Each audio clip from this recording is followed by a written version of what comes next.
Olá, meus irmãos, minhas irmãs, graça, paz e misericórdia seja sobre a vida de cada uma de vocês. É uma alegria estarmos juntos mais uma vez. Hoje, pela graça de Deus, chegamos ao 9º estudo sobre a vida do rei Davi, esse homem segundo o coração de Deus. E na próxima semana, querendo Deus, terminaremos essa série e eu já apresentarei para vocês a nova série que iniciaremos, e quando voltarmos às nossas reuniões presenciais na igreja, daremos continuidade ao estudo do livro de Juízes. Mas eu gostaria, nesse momento, antes de orarmos e vermos um vídeo maravilhoso de um louvor, que tenho certeza falará muito ao seu coração, eu gostaria de fazer um pedido, principalmente para estes que estão vendo este vídeo agora e ainda não são membros da igreja, estão participando ainda de outras igrejas. Eu quero fazer um pedido para vocês. Se vocês estão assistindo esses vídeos, os vídeos do pastor Alex, pastor da Primeira Igreja Batista em Pará de Minas, no lugar dos vídeos da sua igreja, eu vou pedir a vocês, priorizem os cultos da sua igreja. Se na sua igreja há a transmissão de um culto ao vivo, ou o pastor está gravando mensagens, como nós estamos fazendo, e está postando nas redes sociais, prestigie o trabalho do seu pastor. Eu quero pedir isso para vocês. Depois, como esses vídeos estão postados no YouTube e ficarão lá, vocês poderão voltar e assistir os nossos vídeos. Eu peço isso porque é muito importante que prestigiemos o trabalho da nossa igreja, não é? Eu não tenho realmente nada contra você ouvir uma mensagem de outro pastor ou mesmo prestigiar as nossas pregações, claro que não. Para mim é um prazer poder abençoar sua vida, não é? É um prazer para minha esposa, para mim, para minha família, sermos canais de bênçãos para a sua vida. É um prazer para a igreja poder servir a você. Mas eu sei que o seu pastor, eu sei que a equipe de louvor da sua igreja, talvez também estejam se dedicando para oferecerem a vocês um trabalho de qualidade, oferecerem alimento para vocês. Por isso eu gostaria de fazer esse apelo para você que não é membro da Primeira Igreja Batista em Pará de Minas e não participa da igreja. Porque nós temos muitos irmãos que ainda não são membros da igreja, mas já são participantes da igreja. Então é apenas uma questão de tempo para que eles possam se tornar membros da igreja. Existe aí um protocolo a ser cumprido e em breve eles se tornarão membros da igreja. Mas essa palavra é para você, meu querido amigo, minha querida amiga, meu querido irmão, minha querida irmã, que tem assistido os cultos da Primeira Igreja Batista em Pará de Minas, do pastor Alex, e tem deixado de prestigiar os cultos da sua igreja. Eu quero pedir para você, por favor, eu faço esse apelo, prestigie os cultos da sua igreja primeiro, ouça o recado, a mensagem que o seu pastor preparou para você primeiro, ouça os louvores que a equipe de louvor da sua igreja preparou para você primeiro e depois você vem aqui para o nosso canal e se alimente mais um pouquinho, tá bom? É só uma questão de priorizar, ok? Eu gostaria de fazer esse apelo para vocês. E para os irmãos da igreja que têm o costume de assistir pregações de outros pastores também, eu gostaria de pedir que primeiro vamos cultuar juntos, vamos adorar ao Senhor juntos, depois vocês poderão ver os cultos de outras igrejas. Eu não tenho nada contra isso, pelo contrário, eu só espero que vocês estejam vendo cultos e pregações de pastores que tenham o que oferecer para vocês. Igrejas que possam, através dos seus cultos, edificar a vida de vocês. É isso que eu peço. Porque eu acho isso interessante, não é? Prestigiarmos o trabalho da nossa igreja, dos nossos pastores, do nosso ministério de louvor, primeiramente, ok? É um apelo que eu faço e eu espero que vocês me compreendam. Você está assistindo o nosso canal, mas é membro de outra igreja? Prestigie primeiro o culto da sua igreja. Ouça o que o seu pastor tem para te dizer. Cante louvores com o ministério da igreja, com o ministério de louvor da sua igreja. E depois será um prazer estar aí na sua casa, através do YouTube, alimentando sua vida, cultuando mais uma vez o Senhor. Espero que vocês me entendam. É apenas uma preocupação minha, porque sinceramente eu não quero entrar no ministério de ninguém, eu não quero prejudicar o ministério de ninguém, não é minha intenção, não é? E eu tenho certeza que vocês vão entender isso. Então priorize sua igreja primeiro. Depois você poderá vir para o nosso canal e, se porventura aquilo que está preparado ali no nosso canal puder abençoar a sua vida, glória a Deus por isso, será uma alegria compartilhar das bênçãos espirituais que o Senhor tem derramado sobre nossa vida com vocês. Ok?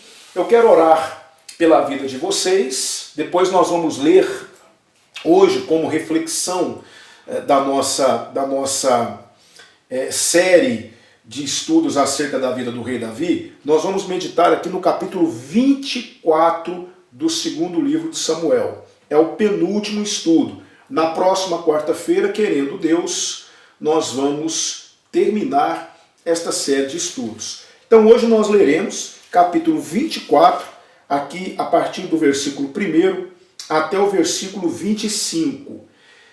Em seguida, nós vamos louvar ao Senhor através desse vídeo maravilhoso da Junta de Missões da nossa convenção, juntamente com esses irmãos que prepararam esse louvor maravilhoso, e em seguida nós vamos refletir na palavra do Senhor.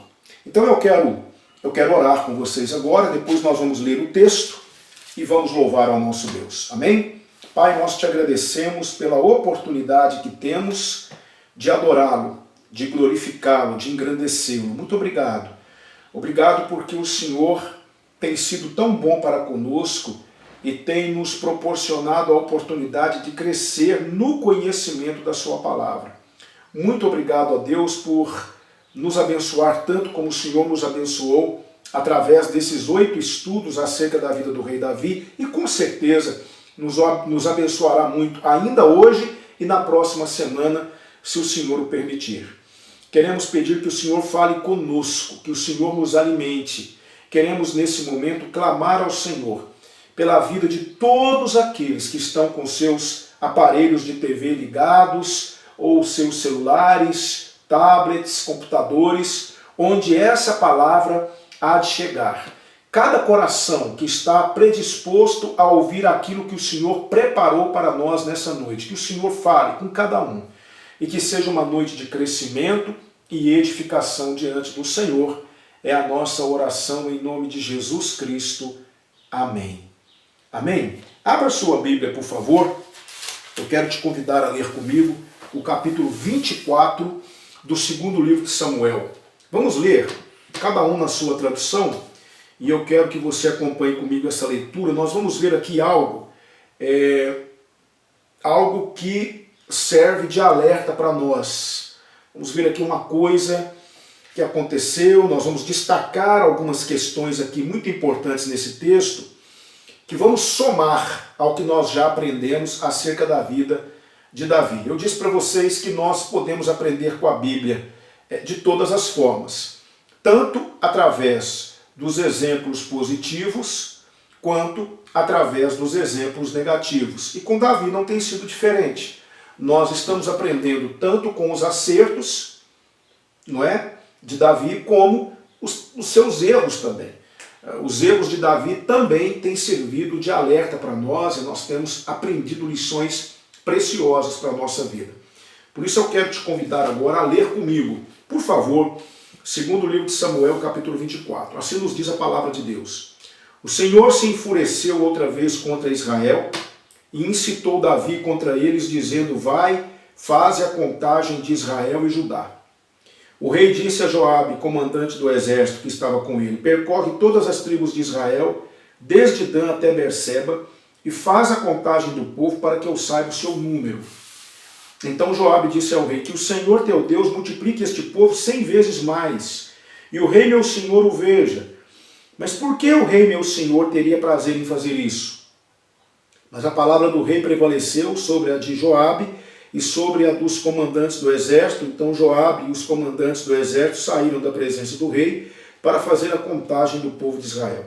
Depois de atravessarem o Jordão, acamparam em Aroé, à direita da cidade, que está no meio do vale de Gade, e foram em direção a Jazer. Em seguida foram a Gileade, a terra de Cádiz, dos heteus, dali foram a Dan-Jaã e contornaram até Sidom. Depois foram à fortaleza de Tiro, todas as cidades dos heveus e dos cananeus, e saíram em Berseba, ao sul de Judá. Assim percorreram todo o país e voltaram a Jerusalém depois de 9 meses e 20 dias. Então Joabe apresentou ao rei a contagem do povo, e havia em Israel 800.000 homens de guerra que manuseavam a espada e 500.000 em Judá. Mas depois de ter feito a contagem do povo, Davi sentiu-se culpado e disse ao Senhor: pequei gravemente no que fiz, mas agora te peço que perdoes o pecado do teu servo, ó Senhor, porque muito irresponsável fui no que fiz. Na manhã seguinte, quando Davi se levantou, veio a palavra do Senhor ao profeta Gade, vidente de Davi, dizendo: vai e diz a Davi, assim diz o Senhor, 3 coisas te ofereço, escolhe qual delas queres que eu te faça. Gade veio a Davi e lhe perguntou: preferes 7 anos de fome na tua terra, 3 meses de fuga de teus inimigos, enquanto te perseguirem, ou 3 dias de praga na tua terra? Decide agora para que eu responda àquele que me enviou. Davi respondeu a Gade: estou angustiado demais, mas caiamos nas mãos do Senhor, porque muitas são as suas misericórdias, mas não quero cair nas mãos dos homens. Então o Senhor enviou a praga sobre Israel, desde a manhã até o tempo determinado, e morreram 70.000 homens do povo, desde Dan até Berseba. E quando o anjo estendeu a mão sobre Jerusalém para destruir, o Senhor arrependeu-se daquele castigo e disse ao anjo que fazia a destruição entre o povo: basta, retira agora a tua mão. Naquele momento o anjo do Senhor estava junto à ilha de Araúna, o Jebuseu. Quando Davi viu o anjo matando o povo, falou ao Senhor: eu pequei e agi irresponsavelmente, mas estas ovelhas nada fizeram. Castiga a mim e a descendência de meu pai. Naquele mesmo dia Gade veio falar com Davi e lhe disse: sobe, levanta um altar ao Senhor na ilha de Araúna, o Jebuseu. Então Davi subiu conforme a palavra de Gade, como o Senhor havia ordenado. Quando Araúna viu que o rei e os seus soldados vinham ao seu encontro, saiu e prostrou-se diante do rei com o rosto em terra. Araúna perguntou: por que vem o rei meu senhor ao teu servo? Respondeu Davi: para comprar a tua eira, a fim de edificar nela um altar ao Senhor, para que cesse a praga contra o povo. Então Araúna disse a Davi: tome e ofereça ao rei meu senhor o que bem lhe parecer. Aqui estão os bois para o holocausto, o debulhador e os jugos dos bois para a lenha. Araúna te oferece tudo isso, ó rei. E Araúna prosseguiu: o Senhor teu Deus se agrade de ti. Mas o rei disse a Araúna: não, quero comprar pelo seu valor, porque não oferecerei ao Senhor meu Deus holocaustos que não me custem nada. Davi comprou a eira e os bois por 50 siclos de prata. E edificou ali um altar ao Senhor, e ofereceu holocaustos e ofertas pacíficas. Assim o Senhor se tornou favorável para com a terra, e aquela praga cessou sobre Israel.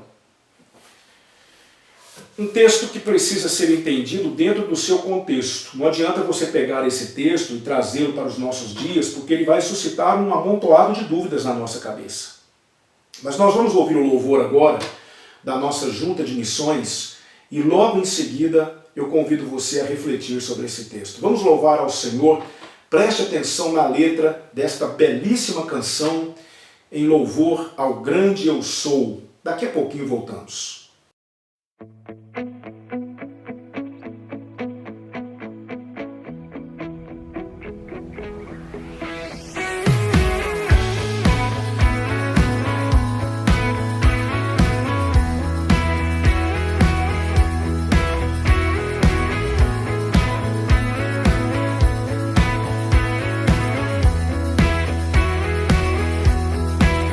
Eu sou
Amém. Graças a Deus. Eu sou.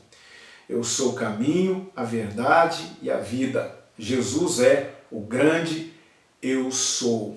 Louvado seja Deus por esta tremenda revelação na pessoa do Senhor Jesus. Pois bem, estamos diante de mais um texto que nos mostra mais algumas características acerca do rei Davi. Um homem segundo o coração de Deus. Nós já vimos tantas coisas, tantas características, tantas questões que com certeza nos confrontaram. Aprendemos com os erros, aprendemos com os acertos, e aqui nós vamos aprender com mais uma atitude equivocada de Davi. Algo que Davi fez aqui que ele não deveria fazer. E enquanto eu meditava nesse texto, refletia sobre esse texto, o Senhor falou muito ao meu coração acerca de um perigo iminente que ronda nossas vidas, e nós vamos vê-lo daqui a pouquinho. Mas antes eu quero que você, meu irmão, minha irmã, entenda algumas coisas muito importantes que servem como pano de fundo desse texto. Em primeiro lugar, nós precisamos entender o conceito que o judeu tinha acerca de Deus. Para o judeu, tudo vinha de Deus, tanto o bem quanto o mal.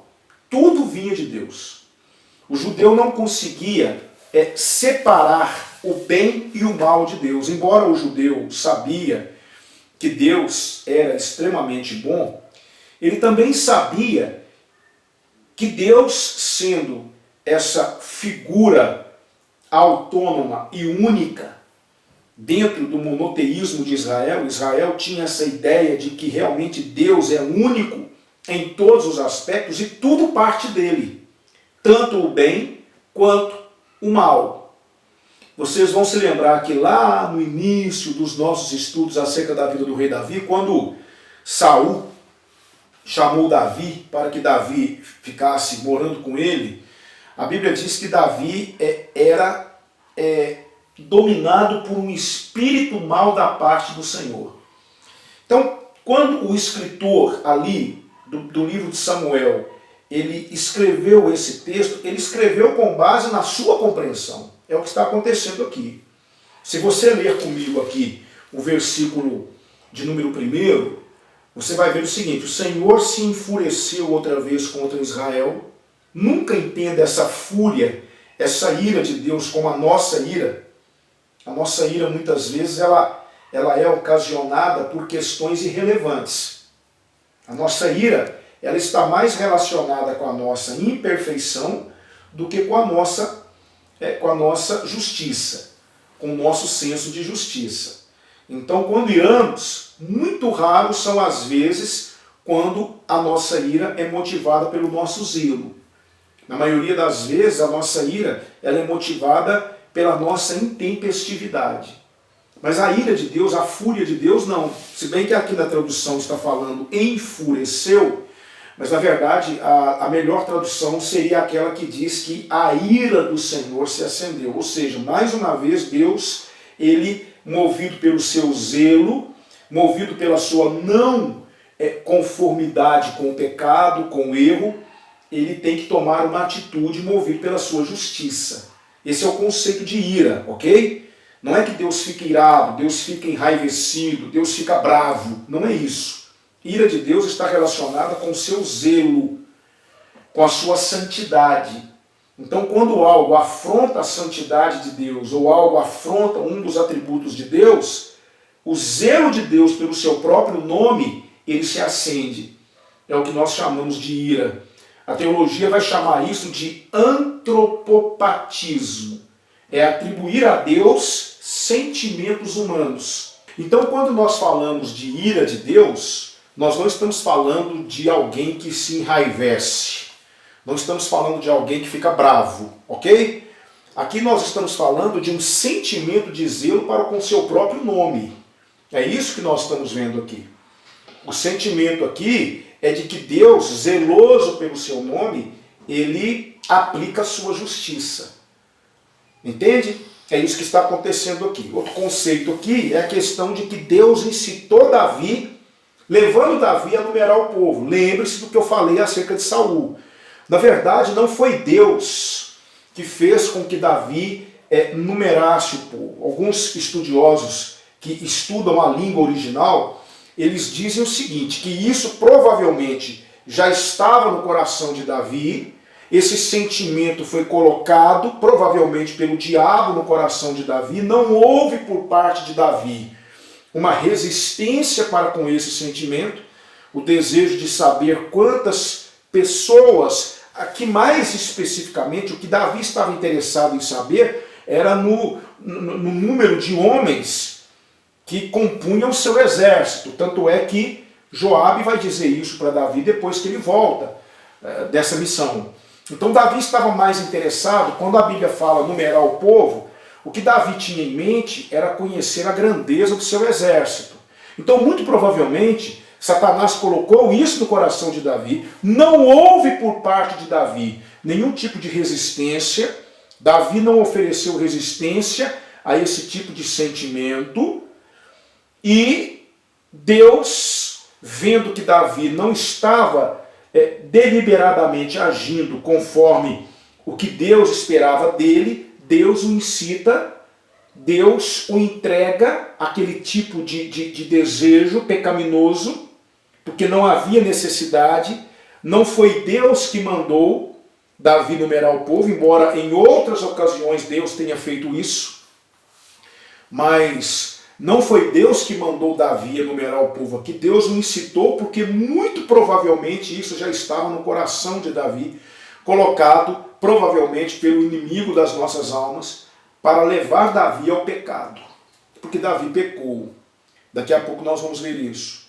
Então, quando o escritor do livro de Samuel escreveu que Deus incitou, na verdade o que ele queria dizer é que Deus alimentou ainda mais esse desejo de Davi, porque não houve em Davi, preste atenção, nenhuma resistência a essa proposta oferecida a ele pelo diabo. Deu para entender, irmãos? Então nós temos que ter muito cuidado quando nós fazemos uma primeira leitura dos textos bíblicos, porque se nós não estudarmos esses textos à luz do contexto, do estilo, à luz das crenças dos judeus dessa época, nós estamos falando aqui por volta do ano 1000 a.C., havia um conceito na mente do judeu. Então nós temos que nos transportar para lá e entender o que realmente está acontecendo aqui, para que nós não precipitadamente julguemos o escritor ou pensemos que a Bíblia tem algum erro, porque a Bíblia não tem erros. Então eu queria dar para vocês esse panorama para que nós entendamos o que é que está acontecendo aqui. Joabe resiste no primeiro momento, ele vai dizer aqui, não versículo 3, que o Senhor teu Deus multiplique este povo 100 vezes mais e que o rei meu Senhor o veja. Mas por que o rei meu Senhor teria prazer em fazer isso? Não foi Deus que mandou Davi enumerar o povo. Para quê? Por que cargas d'água Davi queria saber a quantidade de pessoas e principalmente a quantidade de homens que puxavam a espada no seu exército? Se nós fizermos aqui a soma do número de homens que compunham o exército de Israel e de Judá, nós vamos ter aqui 1.300.000 homens. É um exército para lá de grande, um exército enorme. Mas por que Davi queria saber o tamanho do seu exército? Sendo que a arma mais poderosa que Davi podia ter e que era a responsável por todas as vitórias de Davi já estava com ele. Davi já sabia de histórias de homens que venceram batalhas contra um exército numeroso com um exército bem inferior. Davi sabia que a vitória do povo de Israel não estava na ponta da lança dos soldados, não estava no escudo dos soldados, não estava na quantidade de soldados que o exército possuía. O responsável pelas vitórias de Israel era o Senhor Deus dos exércitos. E sempre quando houve da parte de Israel, da parte dos reis, confiança nesse Senhor, nesse general dos generais, nesse capitão dos capitães, o povo de Israel vencia exércitos muito maiores do que o exército do povo, do que o exército de Israel. Você se lembra de Gideão, que venceu uma batalha contra um exército numeroso, contra os midianitas com apenas 300 homens. Você conhece a história. Quantas vezes Israel esteve em desvantagem no número de soldados e ele sempre saía vitorioso, porque o Senhor era com Israel. Então por quê? Por qual motivo Davi queria saber a quantidade de homens que compunham o seu exército? O que Davi estava deixando claro aqui é o seguinte: Senhor, eu agora estou confiando mais no meu braço, no meu exército, na quantidade de homens que me servem, do que no Senhor. O que nós estamos vendo aqui é uma atitude de rebelião, é uma desconfiança de Davi. Mesmo o Senhor tendo feito tudo que fez, tendo agido em prol de Israel como agiu, Davi está mostrando aqui que a sua confiança em Deus já não era mais a mesma confiança de antes. Quantos inimigos Davi venceu tendo como arma principal o nome do Senhor dos Exércitos? Você vai se lembrar de Golias. Ele disse para Golias: você vem a mim com espada e com lança, mas eu vou a ti em nome do Senhor dos Exércitos. Hoje toda a terra saberá que há Deus em Israel. Davi venceu Golias apenas com uma pedrinha numa funda. E é claro, com o poder do nosso Deus. Então Davi já tinha motivos suficientes para jamais fazer isso. Para que Davi queria saber quantos soldados compunham o seu exército se ele tinha o Senhor com ele? Então o que nós vemos aqui é um Davi que em algum momento da sua vida ele deixou de vigiar, ele deixou de confiar em Deus. A confiança de Davi ficou abalada. Talvez Davi, em um determinado momento da sua vida, se tornou presunçoso, se tornou vaidoso, se tornou soberbo e, principalmente, o mais perigoso de tudo, ele se tornou autoconfiante demais. Pois bem, Joabe percorre a terra, mais de 9 meses de viagem, volta, dá o número para Davi, e quando Davi fica sabendo o número, aí cai a ficha. Aí ele percebe a mancada que ele cometeu, pede perdão a Deus, e Deus dá a Davi o seguinte: eu vou te dar a oportunidade de escolher. Você sabe, a palavra de Deus nos diz que a quem muito é dado, muito é cobrado. Davi era o chefe, Davi era o rei, Davi era o líder máximo. Então Deus estaria cobrando de Davi muito mais do que se fosse para cobrar do povo. E aqui Davi, ele recebe uma punição. Mas ele pôde escolher qual? Gade, um profeta de Deus, ele vai até Davi e diz: olha, o Senhor mandou você escolher. 7 anos de fome, está aqui, não é? Veja só o versículo 13. 7 anos de fome na tua terra, 3 meses de fuga de teus inimigos, ou 3 dias de praga na tua terra. Decide agora para que eu responda àquele que me enviou. Davi sabia que havia errado feio, ele sabia que a punição viria. Ele então não pensa na primeira possibilidade: 7 anos de fome, não quero fugir, não quero cair nas mãos dos homens, então vamos cair nas mãos do Senhor, porque Ele é riquíssimo em misericórdia. E quando ele decidiu isso, o Senhor enviou uma peste, uma doença, e a Bíblia diz, não é, que morreram 70 mil pessoas em Israel. 70 mil pessoas em Israel. É por isso que eu não vejo o coronavírus como um acidente. Para mim, o coronavírus é muito mais do que um acidente. O coronavírus é um instrumento de Deus para juízo. Mas vamos deixar isso para lá, vamos nos ater aqui no texto. Então Deus permitiu que 70 mil pessoas morressem, e a ordem era a seguinte: vai lá na eira de Araúna, no terreno de Araúna, que era um jebuseu, e eu quero que você ofereça um sacrifício a mim lá na eira de Araúna. Quando Araúna vê Davi chegando, ele pergunta o que é, e Davi diz: eu vim comprar esse terreno de você, eu vou oferecer aqui um sacrifício ao meu Deus. Araúna inicialmente quer dar o terreno para Davi, quer dar os bois, ele quer colaborar, ele quer contribuir de alguma maneira, mas Davi diz: não, eu não vou oferecer sacrifícios ao meu Deus que não me custem nada. Ele tinha noção, ele tinha consciência do que ele havia feito, e ele queria de alguma maneira retratar-se diante de Deus. Aqui nós temos uma soma, não é? 50 ciclos de prata e mais ou menos 570 gramas de prata. A prata era muito valiosa naqueles tempos. Não se sabe aí ao certo qual o valor que seria nos dias de hoje, isso não vem ao caso, mas foi um valor considerável. Davi então comprou aquele terreno, ofereceu esse sacrifício ao Senhor e a praga cessou. Quanto prejuízo, quanta coisa ruim aconteceu por conta da atitude impensada de um homem. E é sobre isso que eu gostaria de pensar com vocês, nesses minutos que temos. Gostaria de refletir sobre um perigo que ronda nossas vidas. Nós precisamos o tempo todo vigiar e orar para que Deus não permita que isso aconteça. Lá em João capítulo 15, versículo 5, Jesus Cristo nos disse algo extraordinário. Eu sou a videira, vós sois as varas. Toda vara que permanece em mim, essa dá muito fruto, porque sem mim nada podeis fazer. Sem mim nada podeis fazer. É muito importante que nós tenhamos no nosso coração algo que é imprescindível no nosso relacionamento com Deus. Algo que é super necessário no nosso relacionamento com Deus. Para que as coisas deem certo. Para que os propósitos de Deus sejam cumpridos na minha vida.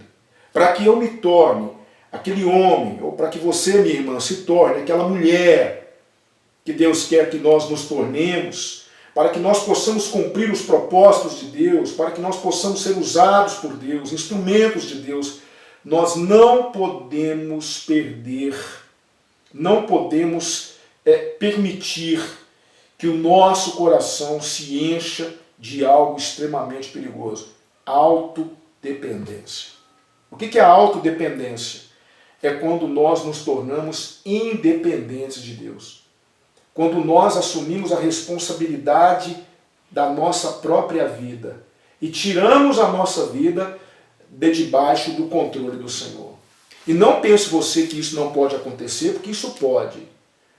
Por um momento, Davi confiou mais na força do seu exército do que no Deus que ele havia servido a sua vida toda. Aqui Davi já é mais ou menos de idade, ele já está aí já numa idade bem acentuada. Ele ainda não é um idoso, mas ele já vivenciou muita coisa com o Senhor, e isso só torna a situação mais grave, porque Davi sabia quem era o Deus a quem ele servia. E ele sabia que o Senhor era com ele. De repente, parece que Davi perdeu um pouco de vista essa dependência, essa confiança, e ele se deixou levar pela grandeza do seu reino e pela força do seu exército. E Davi, ainda que num espaço de tempo, ele se tornou independente do Senhor.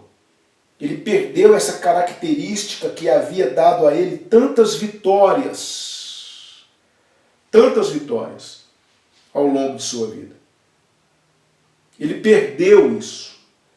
E isso é muito perigoso, porque isso pode acontecer conosco também. E não há nada mais trágico, não há nada mais destrutivo para a vida de um crente quando ele acha realmente que ele pode viver sem o Senhor. Ah, meus queridos, como tem pessoas encaixadas, enquadradas dentro dessa questão que eu estou abordando aqui com vocês. Pessoas que realmente têm vivido à parte de Deus. Têm vivido alheia ou alheio ao Senhor. Pessoas que assumiram os riscos de viverem sozinhas.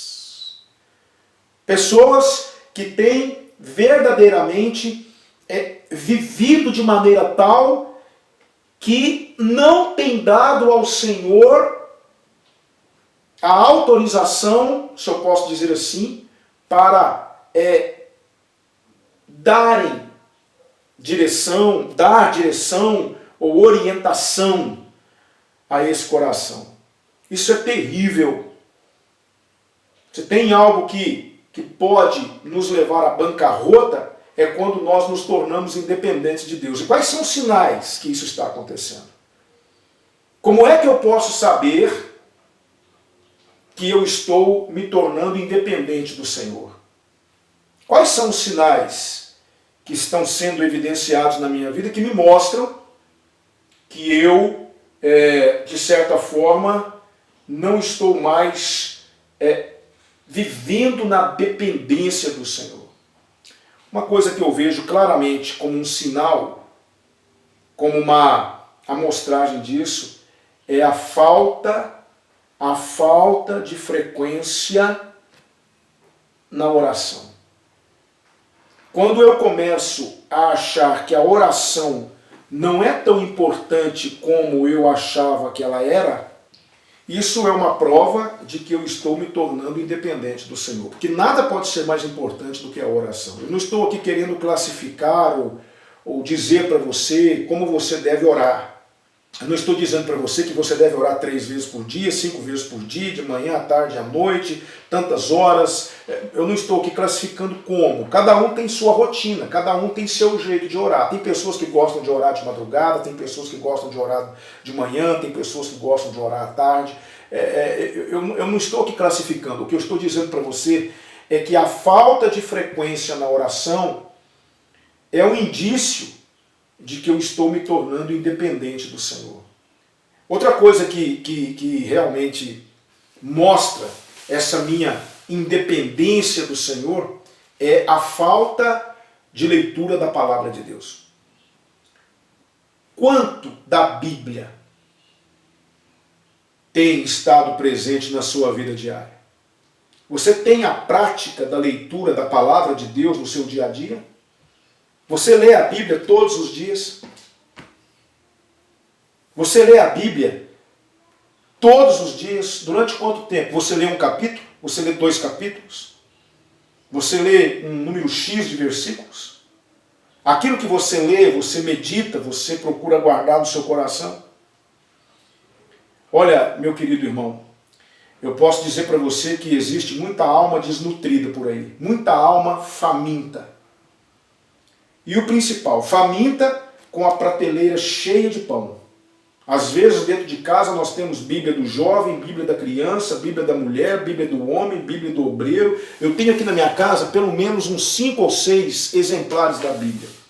Eu tenho Bíblia apologética, eu tenho Bíblia de acordo com os melhores textos em grego e em hebraico, eu tenho a Bíblia Thompson, eu tenho Bíblia com recursos para crianças, minha esposa tem 1 ou 2 Bíblias da mulher, eu tenho uma Bíblia Almeida no século XXI, que é a que eu uso para as minhas leituras diárias, eu tenho a Bíblia no computador, eu tenho aqui umas 2 versões, eu tenho a Bíblia Nova Versão Internacional, minha filha tem a Bíblia dela. Talvez a gente tenha até mais exemplares, mas isso não adianta nada se você não está se alimentando, se você não está abrindo essa padaria, porque a Bíblia é como se fosse uma padaria, e aqui você encontra todo tipo de alimento para a sua alma. Não adianta você ficar com a Bíblia fechada. Não adianta você ter um exemplar da Bíblia simplesmente para enfeitar uma estante ou deixar a Bíblia aberta num salmo qualquer para espantar os maus espíritos da sua casa. Não é assim que funciona. Eu digo para você que quanto menos da Bíblia você lê, menos de Deus você conhece. Quanto menos da Bíblia se lê, menos certeza e convicções se tem.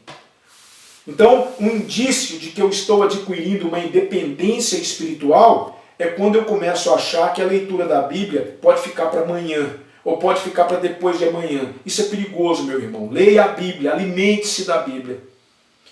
Alimente-se.